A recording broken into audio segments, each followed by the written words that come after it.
Я не помнил себя без велосипеда. Я родился с велосипедом, можно сказать. В республике многократный чемпион. Сборной Туркменистана был все время за свою карьеру.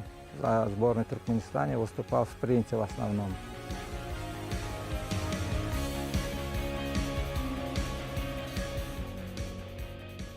Ребятами я занимаюсь и довожу их до какой-то определенного уровня, скажем, сборную Ашхабада или там первенство в Туркменистане, там призовые места.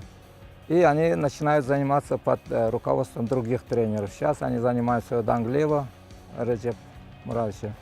Но все вот эти, которые ребят видели, они котируются в городе десятки все в Ашхабаде. И все они с одного селения, почти с одной улицы, да, с моей улицы.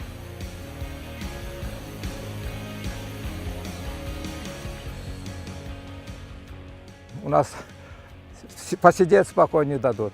То один придет, то другой придет. 7-8 лет пацанам. Девочки там, наверное, десяток маленькие с велосипедом. По Ялкому проедете, и там 100-150 на велосипеде вы увидите за день, если вы проедете по Ялкиму.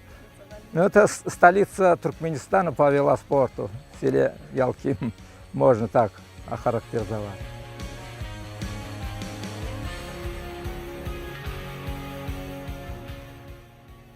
В 60-70-е годы прошлого века мы только мечтали о таких дорогах, о велотреке.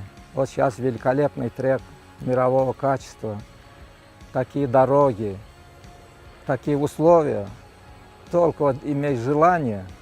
И все это благодаря инициативе и стараниям нашего правительства, нашего президента. И большое им за это спасибо.